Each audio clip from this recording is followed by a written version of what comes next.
but early birds get the worm, is what they say. That's what they say in Prince Edward Island, don't they? The early birds get the lobsters. Yeah, exactly. Yep.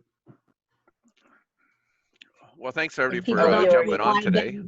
Yeah, Ben's talking about PEI because that's my homeland. That's where I'm from. So anytime I can spread the propaganda about Prince Edward Island, it's thank you for that opportunity, Mr. Hazard. It's a magical place. A magical place. We went there how many years ago now, Pam? Oh, thanks a lot for that, Carrie. In 2016, I turned 50. I didn't indicate why we went there. I just said, and so a bunch of my friends traveled. Yeah. Yeah. So in 2016. So, 4 years ago now. So Ben's family went a couple of years. Yeah, 4 years ago. Yes, Ben's family went a couple of years ago too, and I gave him a few iconic places to visit. Like these are my favorite places. You should go. The Hazards travel, like they check off things on the list, so they did them all, and it's like there is no relaxation when we have a spreadsheet.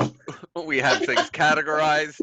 I'm sure I'm surprised to no one on the Zoom call today. Yeah. And we went through things. We took the pictures. We jumped off bridges. We went to a Kaylee. Things that we wouldn't have normally done. It was great. It was absolutely great, Pam. Thank you. You're welcome. Yeah, you were. I think PEI Tourism should have followed you around at like how to do it. They would have thought we were locals with all the information that was. Although we weren't given the coordinates of your favorite beach. That the one time I was like, I never saw this beach. Where is it? And you're like, yeah, no, I'm not getting that. Pam's holding out on me. Yeah, you got to come back. I got to be with you on that one. That's where take you down the dirt roads. But it looks like we're about ready to start here. Our time is up. So we're going to go through. So any last words before we get started, Ben? Or are you just going to join in and listen today? I say thank you very much, everybody. Everything everyone's done all week. It's been remarkable, and the gratitude is real, and I know our families are really thankful. Yeah, I'm in the process of getting some feedback from my families, just asking them, how did it go? Is it too much? What do you want to see more of? I'm looking forward to getting that. Okay, so we'll start today with our traditional territorial announcement. It's been lovely being able to enjoy our great country and its outdoors this week, so it makes me think of this every time.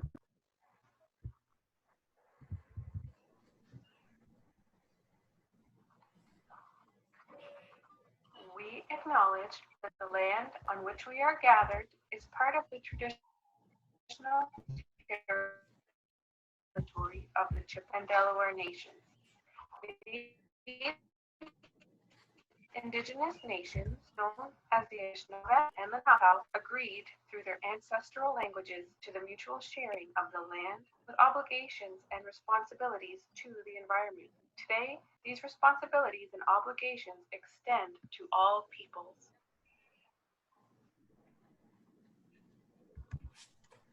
Okay, so we're back, the four of us today, to handle your questions today. So how you doing, Sheila? We haven't even chatted yet this morning.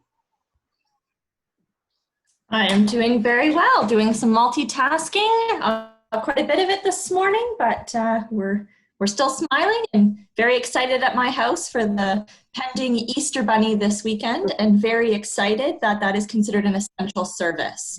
So I've got two happy girls counting down the days. And Carrie and I have been chatting today. Anything else new at your household, Carrie? Things are going well? Yep, everything is going well here. Won't be any Easter Bunny here because there's no children for the Easter Bunny to join in. But all of my girls are, both my girls are staying together at the one girl's Hollis house. So it should be just pretty much the same as usual today and all weekend. Good morning, Michelle. You've had an active day already. I hear you've been out and about. Good morning. Yep, always something with children. And I learned yesterday that grade 8 math is somewhat challenging because I had to help my child do his math, and it was interesting. And my children said they did not wish to have an Easter egg hunt, but they would love it if the Easter Bunny just put some chocolate on the table that they could just eat. They're lazy. There you go. Yeah, so easy on one case, delivering the Easter treats, but challenging with the math things. Yeah, it's amazing how smart kids are in grade 8, what they can do. It's great. So we want to thank everybody for, I'm Pam Gallant, member of our elementary program team, and we have just been so blown away by people's engagement in our distance learning, remote learning, whatever you want to call it. Thank you so much for taking time out of your busy day. Your day, how it functions now probably is not how a regular Thursday goes. So thank you for joining us, and we can hopefully answer your questions. There was a survey that was sent out, and so we gathered some questions, and we were listening to look through my emails and saying what the questions were. And so we wanted to make sure that we're addressing all that. But before we go forward, I thought we should go back. Just know that all of those resources are still going to be available to you in video.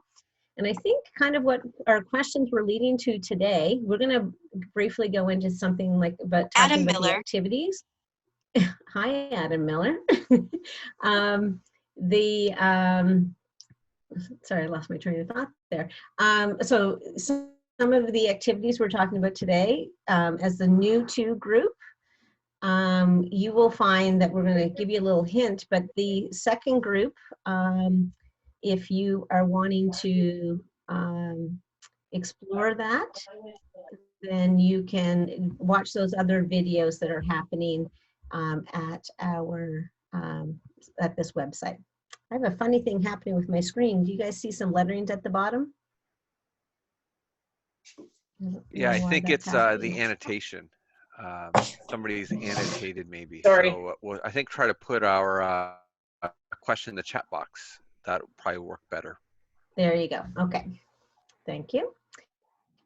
So, and again, we are not always the only source of information, but the Seesaw Help Center, I've been going back and forth to that spot many times this week to check and see what they recommend doing. So it's a great source of information. So check that out as well.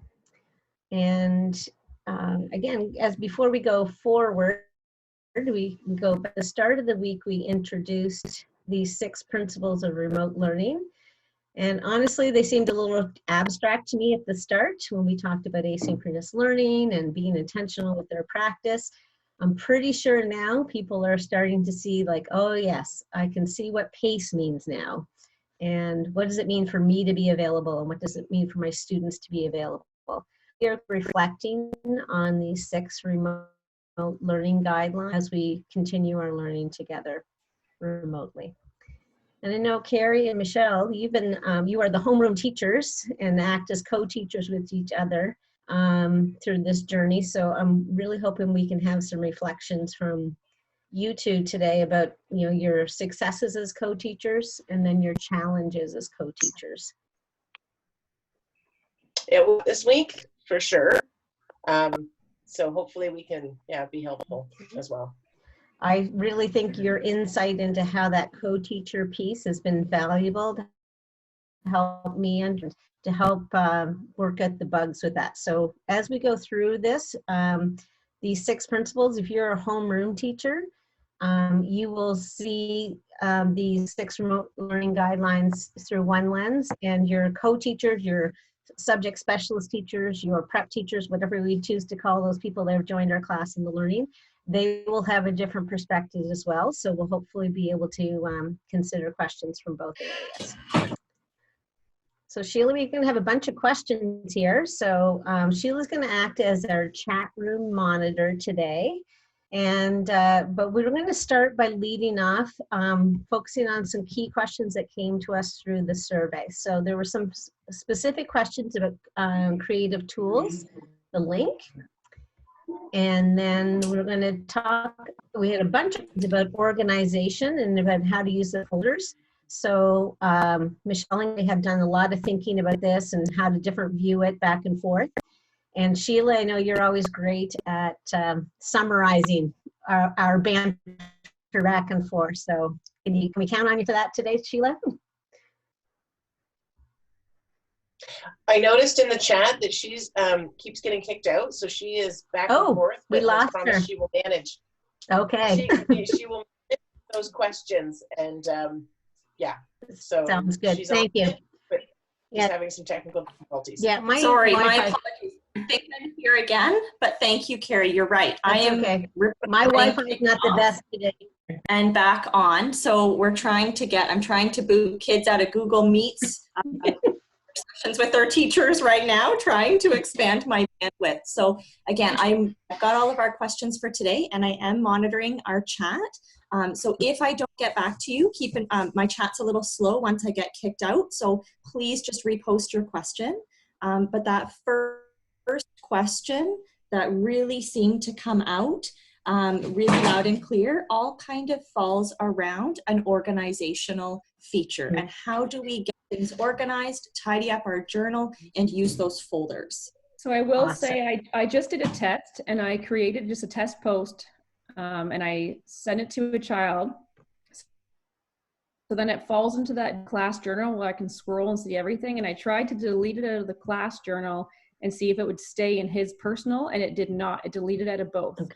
So I think the journal's always going to have everything. You can scroll through it, but to not get overwhelmed by it, you just need to go into each child's specific journal, and then it sorts itself out into the folders. Right. And you only see that students where the journal, I think, is just like a Facebook feed almost. So it's always going to have everything, but you don't need to look through that all the time. Right. So we're going to go live here in a few minutes, so we'll be able to model that exact thing.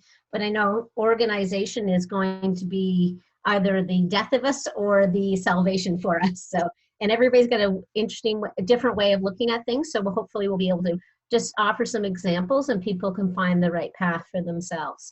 Activities, I think Carrie and Michelle, you've explored activities this week, and it's kind of like the extension of what our new to Seesaw group has worked on. So I think they learned a lot this week of creative tools, and so how that merged into activities. So we're really looking forward to seeing how you problem solve through that. And then lastly, some of you are wondering about like that pace with students, or how do I manage my assignments and prep teachers' assignments and that sort of thing.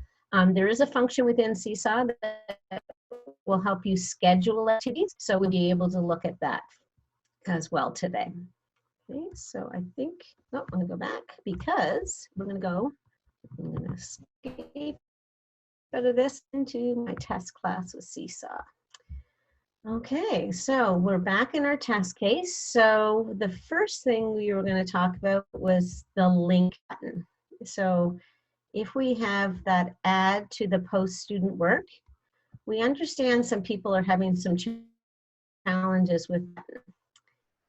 And if you were on a computer, things seem to work pretty smoothly. So you get into this spot and I can go and search for a website. I'm just going to go to Google. I've also been able to do that on my iPad quite easily, just to go back and forth between screens. So you can also add links on your iPad. Yeah, I think both of them add well, easily. It just seems to be a little different. So here I get this little tiny error in you. I haven't do it, so I'm going to put it in now. Then it's happy.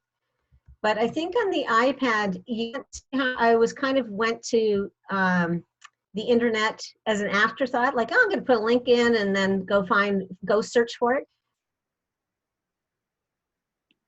It seems like when you're using the iPad, you almost have to, you go for it and then it doesn't want to connect. So you have to find your link and then I want to put a link in. Is that right, Carrie? Yeah, you have to find your link first. Yeah. So I think that's part of the challenge that some people are having, is that they are, if you're on your iPad, the functionality of it is just a little different with that. And I love how, if I'm going to add this to my sample student, it prompts me to add it to a folder, and I don't have to if I don't want to. Like, I can just move on. But folders are the way to go.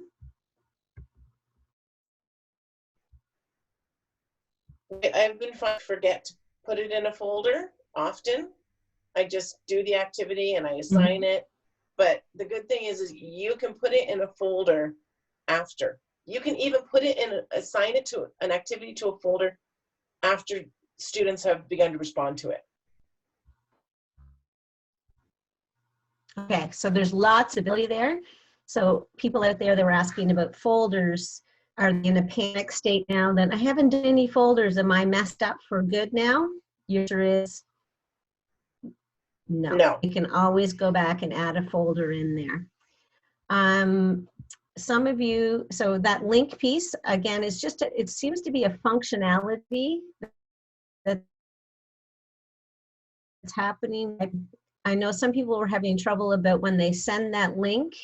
If they click on, students click on the link, they were not going directly to the spot on, like, so instead of going to a specific YouTube, they were going to YouTube.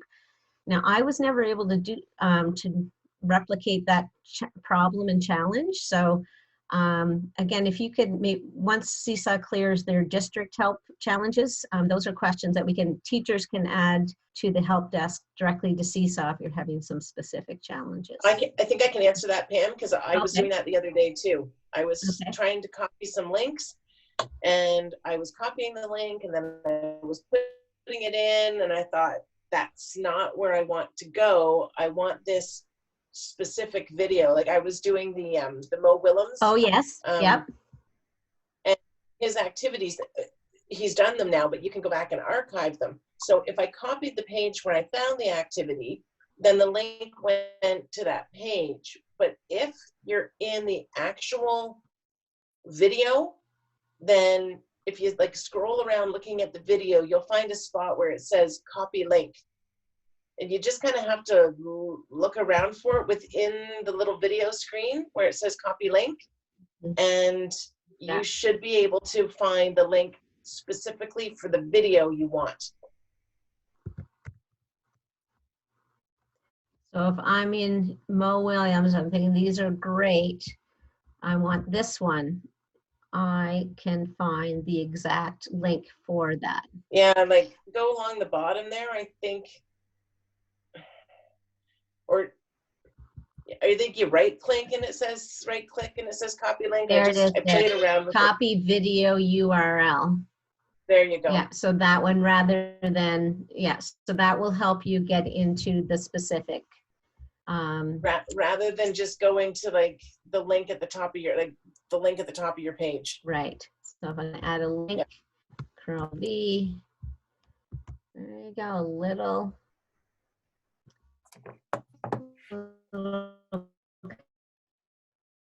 connections there. Piece there. I'm not going to do that now.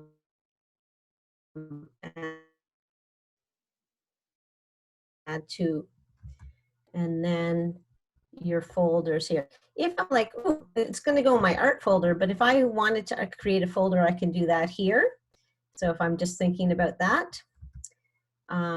So that's one place you can add the folder. Carrie and Michelle said they found they can put things in folders after the fact. So you're not too late to get into that. So that's great. And I'm going to flip over actually to, I have, once this finishes uploading, of course it's going to take forever today. I actually have was thinking about folders a lot. So if you're looking at my screen now, you can see I've got art, math, reading, because I was thinking about the lens of the grade 5 teacher, and those are my content areas. But Michelle, you have organized yours differently, correct? And Carrie? I was like, I'm reading the chat. So I can answer. I was paying attention. So yeah, we organized our folders into the 4 frames. So we had, and then of course. So I have another class. So you color coordinated them. All right. Okay. I sure so I'm did. just showing you another way. Yeah. So I went to the wrench and I've switched over to a kindergarten class, my made up kindergarten class. So when it keeps scrolling way down here, there's a button that says manage folders. So is this how you have organized yours? By frame? Oh yeah, we didn't separate literacy and numeracy, but that's a good idea. But we did not. I only have 4. So I listen to kindergarten teachers a lot, and so I know you had 4, but I know a lot of kindergarten teachers have started to split the literacy and numeracy behavior ones because it's so broad and it's kind of entangled with everything. So that is just one suggestion I've heard from our talented kindergarten. Yeah, that's a smart thing to do. Although that being said, I mean, it's in the same and showing it's in the same report card box. So I mean, you're working within the same box when you're doing your regards to make your report cards. Absolutely. So again, I think that's what's really important about this is people are going to figure out how to organize things based on how they organize things, right? There's a lot of flexibility that goes along with all of that, which has really been great. So if we're talking about Pam, is going to mention the co-teachers. Yes. And how, as a co-teacher, you may want to create your own folder. Mm-hmm. For kindergarten, we are not doing that because I'm the one who is creating those report card comments anyway. So I want my prep teacher to put her reflection when I create my comment.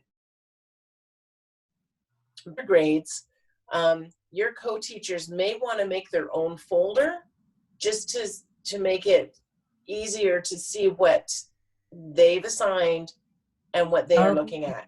So I'm just going to go reflect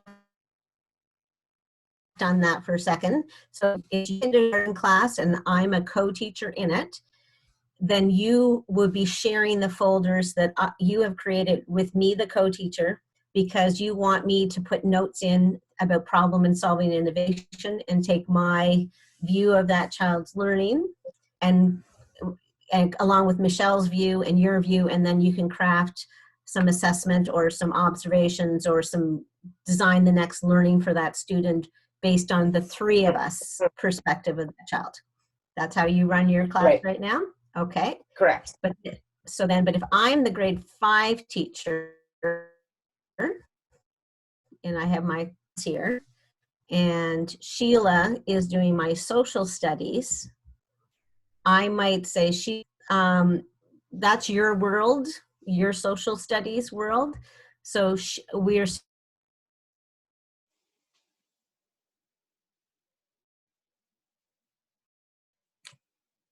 suggesting that Sheila, my co-teacher, her folder. Is that making sense? You're cutting out, so you might have to repeat that. Okay, thank you. So I was saying, I'll just repeat my steps again. So if I'm now the grade 5 teacher and Sheila is my social studies partner and her coacher, we would have the conversation so Sheila would create a new folder that would be for social studies. So we can add a new folder. And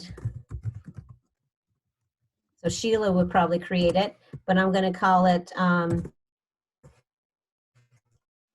Mrs. R, because that will help us to just differentiate who's looking after that folder.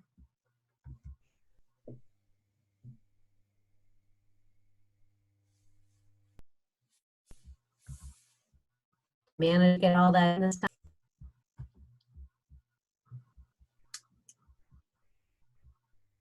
not hearing anybody.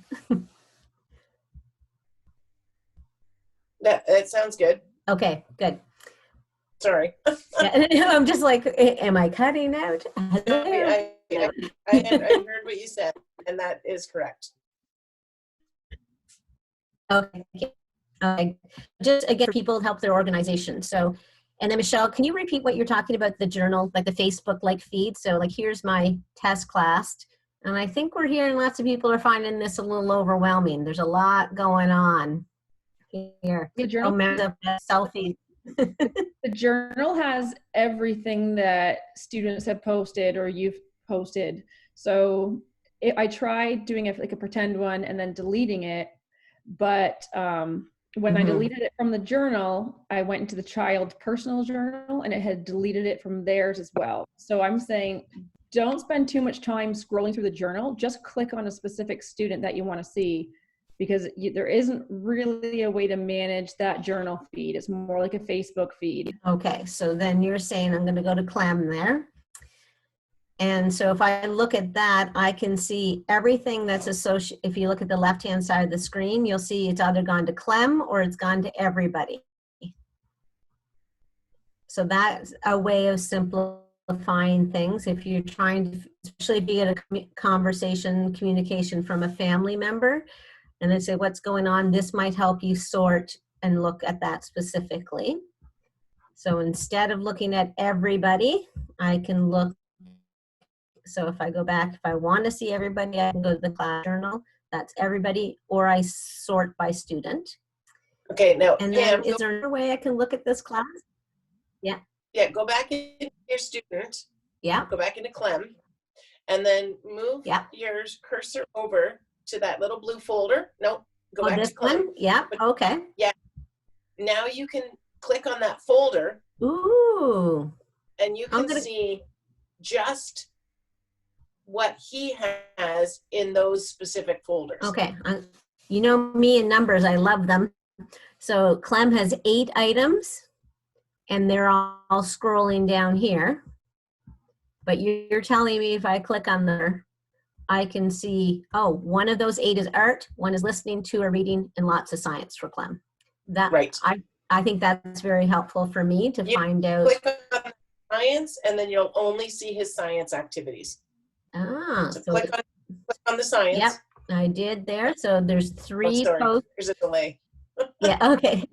So 3 posts for Clem about science. That's awesome. So that's going to help with the organization piece right there by student. But if we go back up to this class journal and I see everybody, what's this folder do? I'm going to find it. So that will show you. So click on it. Yeah. You probably did. Oh, there we go. And now you can see how many. Okay. So now there you have. So just the whole class reading. Now I'm just looking at reading things I posted. Okay. So this is probably going to be really helpful for my social studies co-teacher part. They can just go in and see their stuff. Right. So as an example, if I went into my journals and I touched my folders and I looked at my belonging contributing, I have 622 items. That well done, but that's a lot. It is a lot. I was almost hesitant to share that number. How many are in your problem solving innovation? That's a good question.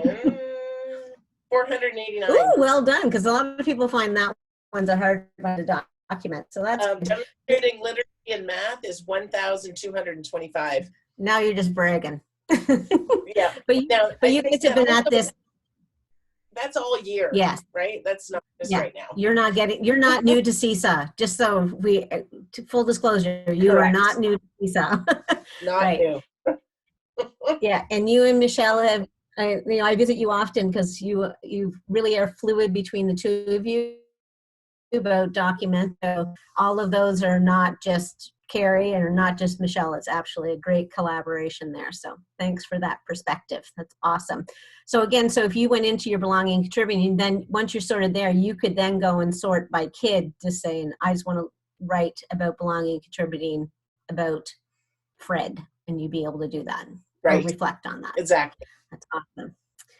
Okay, so we're not abandoning folders because they're going to keep coming back into the questions. But Sheila, anything popping up that we need to acknowledge? You and Michelle have been monitoring that.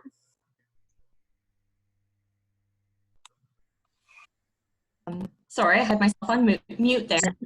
I think it would be very, very helpful for folks just one more time really quickly to go through how you create a folder before we assign an activity. And then one more time, when you log in, say you've created something and you've put it in a folder, how can we go and access that activity in the folder? Okay, so two things. So let's go with, if you're a pre-planner, probably your place start with the wrench. So I'm going to make my folders first. So you're going to scroll down until the very bottom that says manage folders.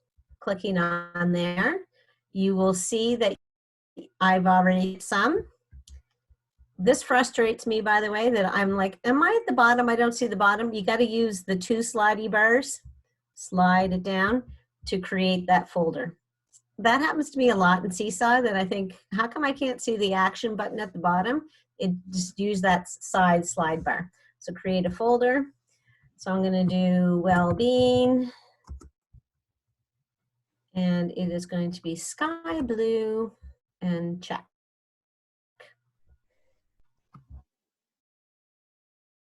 I use curriculum documents, so like that fact that art is purple is a little nagging on me, but I'll live with it right now. But then now that those folders are set up, I heard someone talk about this the other day, their folders match the color of the kids' duotangs in their classrooms. So for pre-planner, you'll have that kind of branch idea, create an activity and the student work, and just going to say, if you were going to add an activity, or are you posting student work? Well, I just wanted to show that you could pick the folder then too. I have some who want to see also, once they have made an activity, they hadn't put it in a folder yet, how can they then add a folder? We discussed that last night, Carrie. You could show that, like, once you have an activity, but now need to put it in a folder. Right, so I made a couple activities, and we haven't really talked about this in our new 2 sessions, so if you're wondering, like, what are these things? Because we were making journal posts and giving kind of activities, we've kind of evolved over to go into the activity spot. So this is new learning for us. So we created an activity, and you can see down here, I put it in reading already. But remember these little dots at the bottom? Those are your spots where you could edit the activity.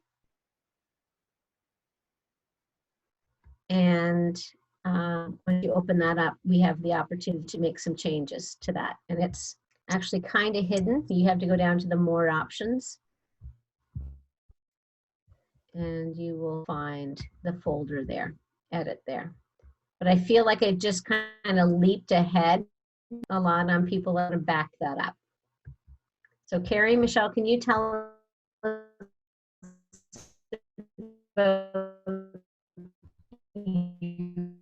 your journey creating starting activities? Why you jumped to that? You cut out there, so I don't know what you asked me to do. Yeah. Okay. I keep getting the message, your internet connection is unstable. Okay, so when we started this, we basically started with in the journal and learning how to add using the creative tools.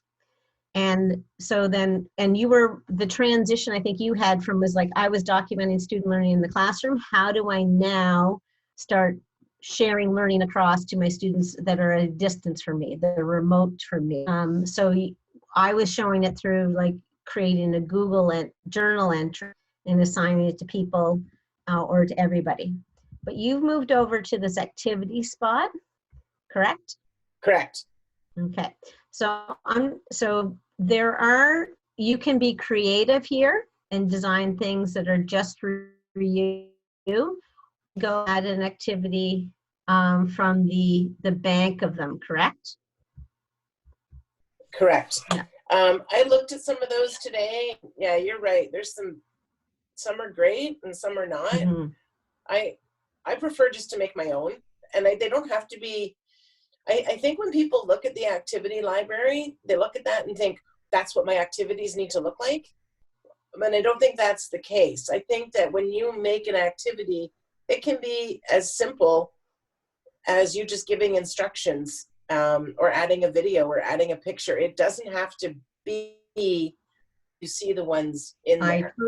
And I would really recommend that before you assign one that's in the community, that you really look at it first and make sure it's what you want. Right. So this is actually, I'm glad we're visiting this page. So this is one of the ways to know if you're actually in Seesaw for Schools at Lambton, Kent, is if you actually have all these buttons: My Library, School and District, and Community. So My Library is things that I've made or selected. School and District is we're going to have the capacity to create ones for schools and districts and share. And again, I think thinking about quality is a great thing to be thinking about as we start creating things. And the community button this is for all kinds of activities that are pre-made.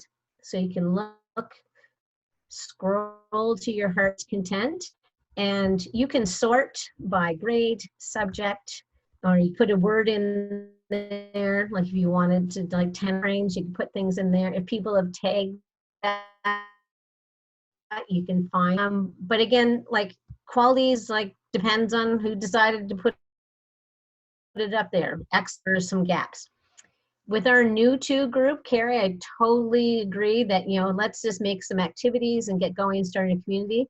If you look at our group that have been using Seesaw for a long time and are creative, they are creating them and putting in symbols and everything like that. When you feel like you're ready to start creating your own activities, our LKDSBs are learning this last week. It is there for you to go and view. So if we think about the library, you can go and pluck things from the library, which I have done before. So for example, this one I thought, there's lots of ideas going on. This is ready-made. I did not make this. This is one I found. And you can see that there's all fancy little symbols that are exactly the way that Seesaw makes them. So I can assign that to kids. So I'm going to assign that now. A good idea. And I'm going to, yeah. Sorry. If you have created that sample student, so I created my sample student and then I sent myself the home codes and I used like my personal email. So before you assign one of those activities, you might want to pretend you're a student in your class and then go through the activity and make sure that it's easy enough for your families to use and that you actually like it. Absolutely. Great advice. So I have many classes here. So I'm going to go back to so when it comes up to me, I have my test class. You might only have one class. So I'm going to class. And I can decide if I wanted to give it to everybody or just one or two. So when you click on edit students, you have some opt on that. So I'm going to give this one to everybody. And move my screen down. So I assign it to one class. I'll go and do that. Everybody's going to get that activity. Loading up. And also send out teachers in your school. I don't want to do that. No, thanks. There's, and I'm going to go. And so that should then be back to my class to see some things here. So when I put that in, I did not folder. So we can see this is going to be showing up in our journal. It should show up. No, it does not show up in your journal. The only thing that shows up in your journal are the responses that your students put to the activity. Nice. Okay, so then I've assigned this, but then I won't see what until they start working with it. I won't see that in the journal. Okay, that's good to know. But I didn't put this in a folder, so I can then go back and edit my activity. So those of us that like to keep things organized, names all good, example attached, everything's all good. I'm going to go to more options, and I'm going to add it to a folder right now. I'm going to say that this one is listening. Let me do that. Okay, so I love how Seesaw has that flexibility of going back and adding folders later. Again, it will prompt you to save before you can go somewhere else.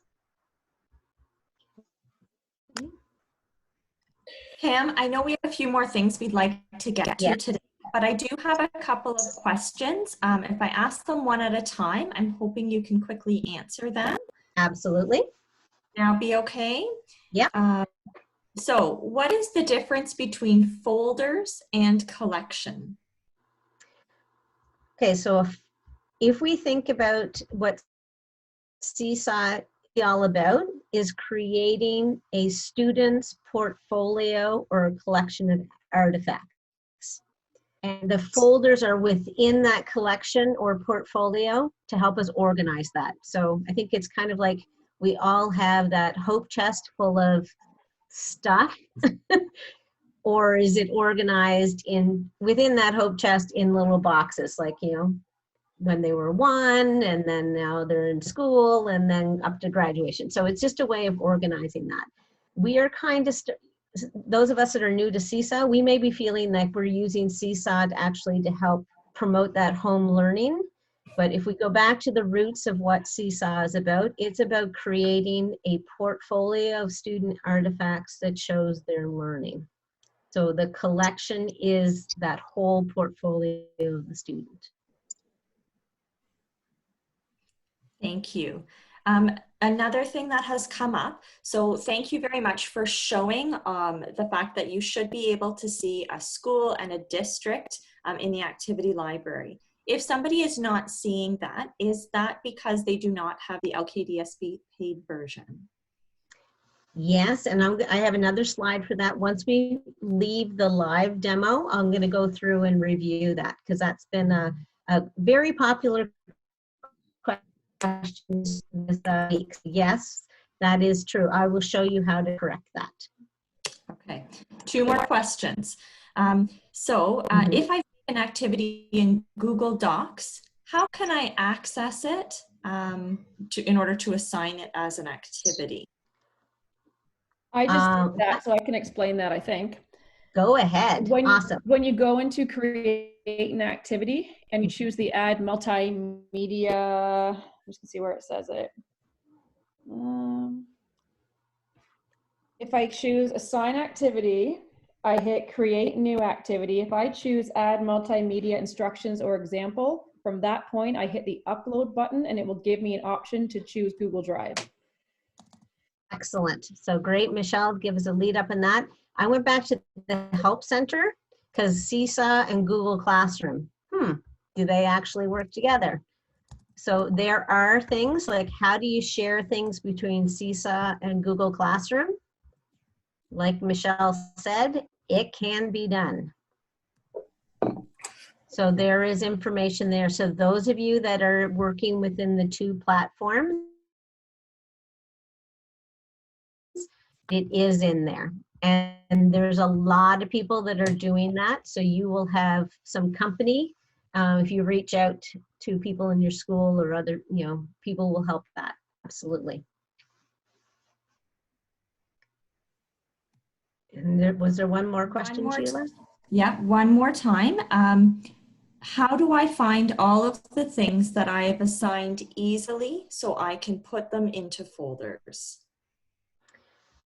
So if you have, like, your class journal will give you the list of everything that's here. yeah, I think it's like you can go into your folders, so folder, and you will see things that are there. So you're looking for things that are not in folders. I've been kind of diligent about putting my things in Correct. folders. I think we have some people that have been doing a great job of assigning lots of activities, and now we're part of the stack and get that organization. You have it that you've assigned. If you go in activity, edit it, that's where you can just add, if everybody's work that you're assigning is going to end up in the same folder, you can just choose which folder you want it to go into. Okay, so and what if I didn't have this folder, I could go back in, and even though it's been assigned to everybody, kids have it, they're working on it. If I go in and after the fact change this folder or include a folder for it will then sort everybody's piece. Yeah, everybody will go to the right folder then. Okay.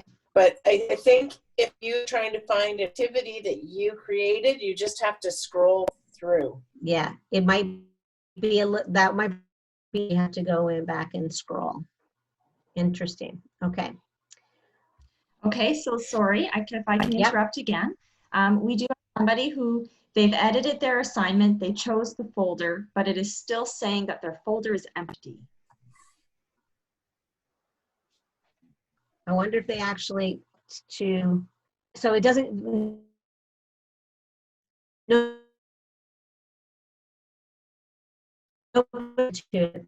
Has anyone responded to it yet? That would be the question.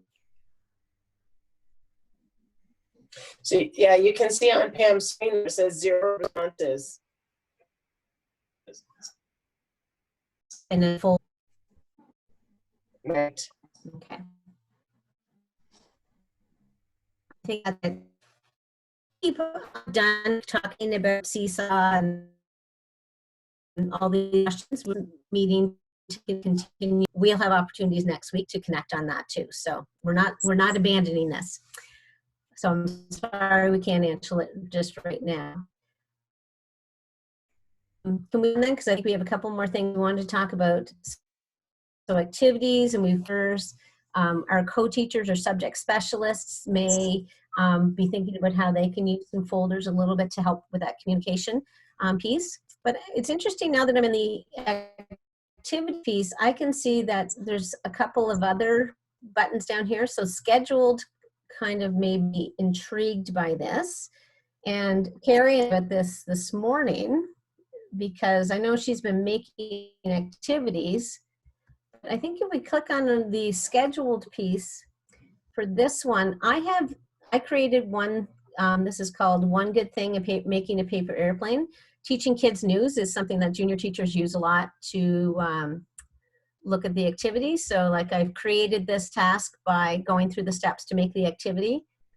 And so link, there's some instructions there.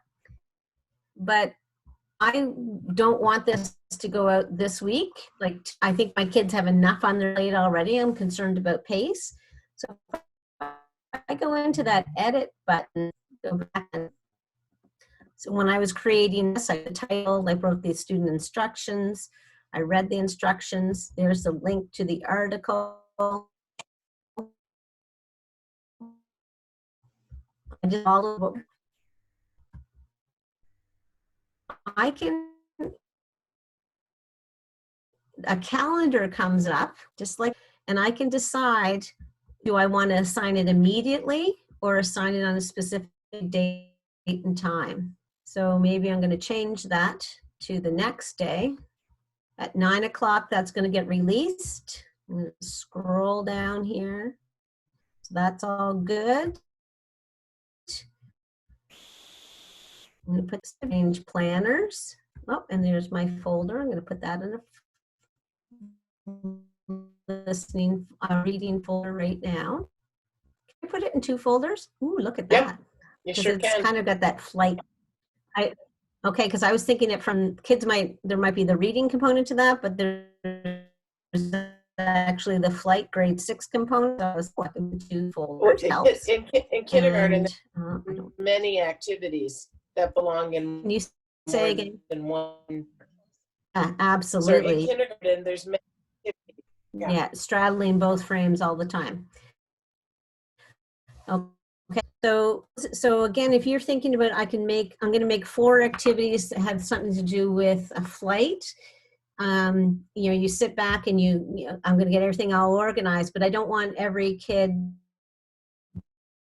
Oops.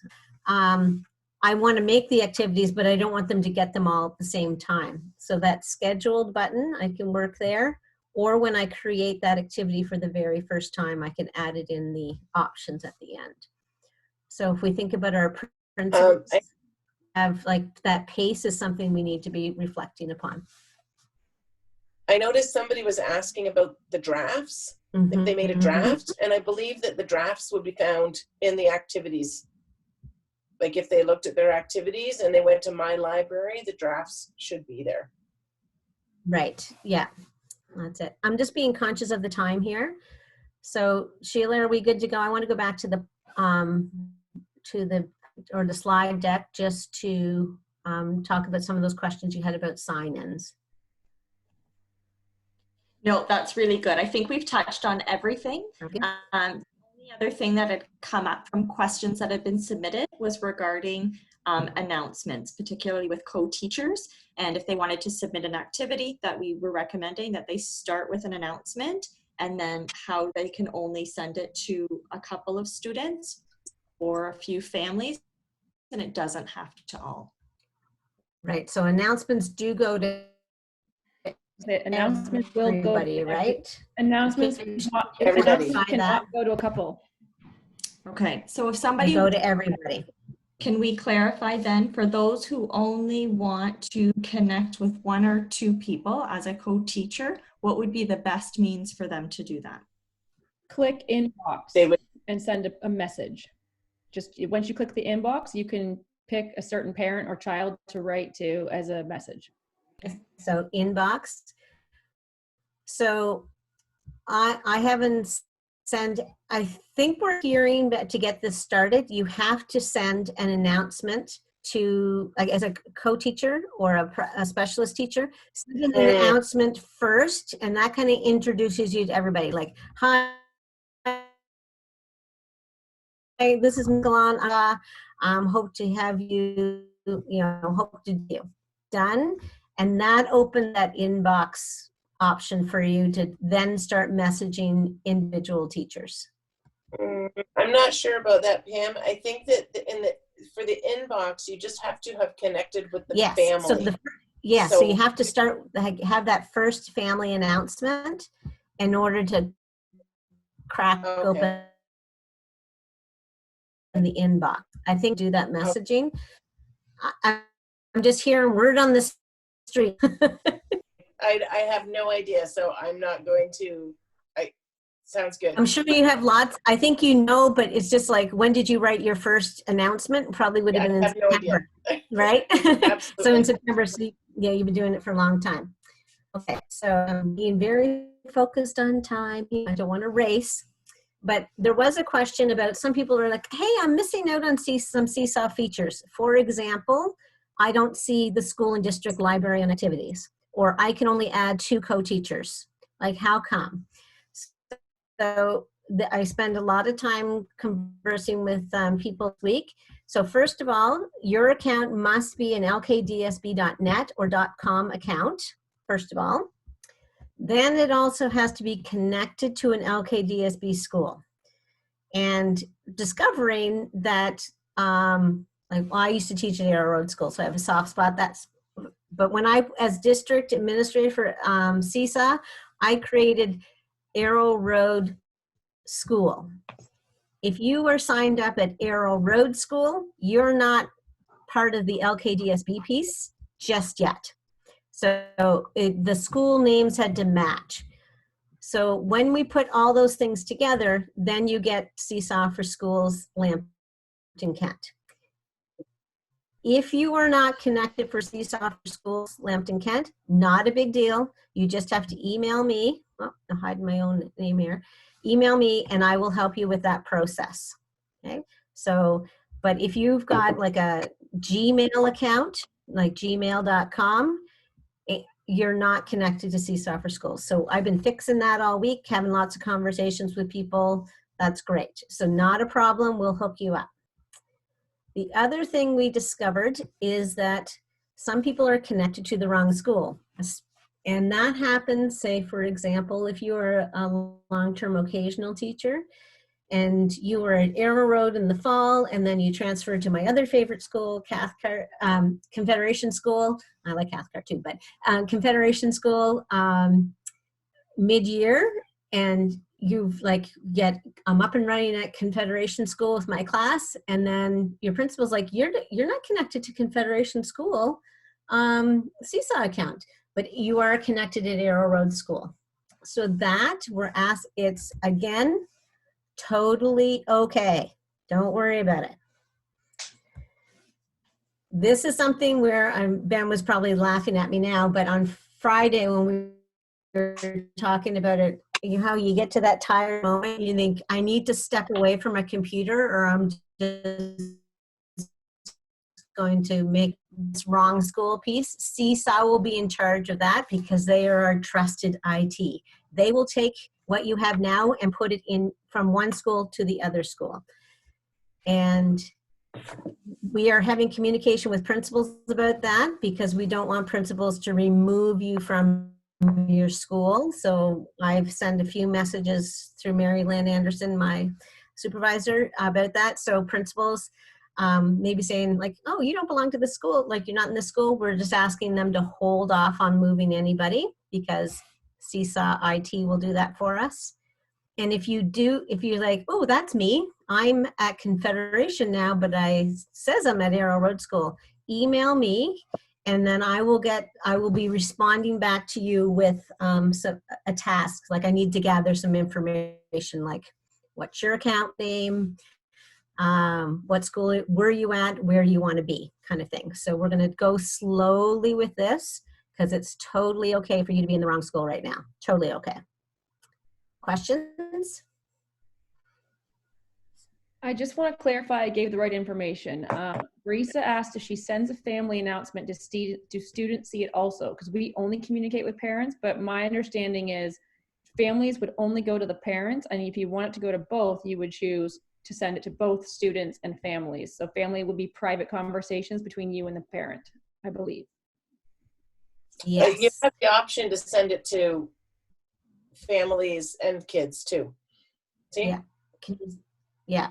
So like kindergarten, I bet you're sending just to your family members. Grade 5, I might be thinking it's just for my kids. But then there are times I'm like, family members need to know that too. Right? Kids know it. So depending on your learner, who are people, who are you sending your message to? Okay. Again, a couple other things we learned from our colleagues this week, and great things to pass on to me, is that we're finding if a student is using an Android device, there have been a couple of challenges. So they have a challenge in using the draft function, and teachers were posting things, and there was this button called View Original. So teacher sent me this picture, and this button here was missing from the student that was using an Android device. So, whoops, all right. So just to let you know that Seesaw District Support has been contacted for that. So I'm waiting to find out about that fix. Okay, so if you have some family members that need a little bit of help with that, just say we're working on that one, please. And co-teachers, I know there's probably lots in our audience today. Seesaw calls the specialist teacher. So if you go in and search on that Google Help again, it will talk about these options. So upon reflection, you may find that you wanted to have your own class, a Seesaw, and you're managing it all yourself. Or do you want to be the co-teacher with the classroom? And just so they've talked about the pros and the cons to that. And I got this directly from the Seesaw Help piece. So if you have your own Seesaw class, what's the pros of that, what's the con of that. And then if you are a co-teacher with the homeroom class, there's some pros and cons, and they talk about the folders right in there. So, and about that communication piece. So again, Seesaw Help, and you are the leader in your own classroom learning, so you decide what's for you and your students and how this distance education works with that. Okay, any questions about Seesaw before we kind of get pushing the hour limit here? No other questions? So we want to talk about another question of somebody who was trying to sign up and they were unable to, even though they were within the LKDSB and could see other schools within the LKDSB, they couldn't see their school. Do you have any recommendations of how to proceed if that is what somebody is finding?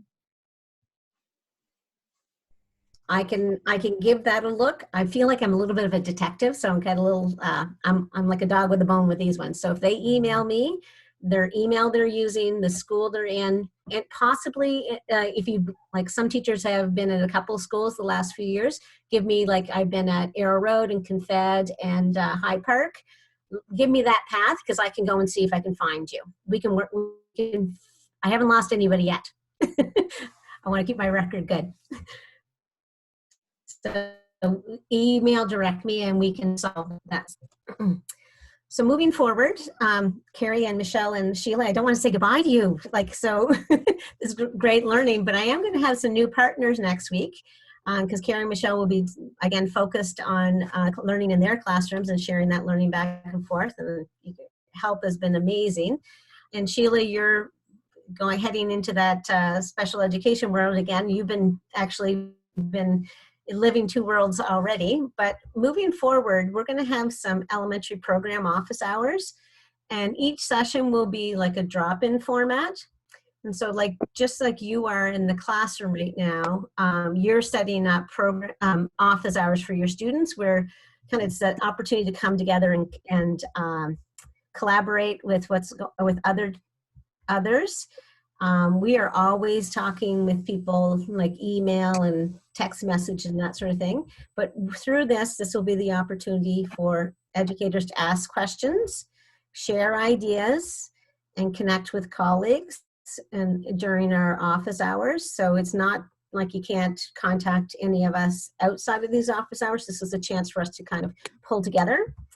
And we will occasionally have some messages from program staff with some ideas, add some clarity with things. So there are options for you. If you're looking for the information on that, all the memos that our superintendents send out are listed on the portal. And this one happens to be memo 23. So if you go into the LKDSB elementary program page, you will find that exact memo. We've kind of summarized it here.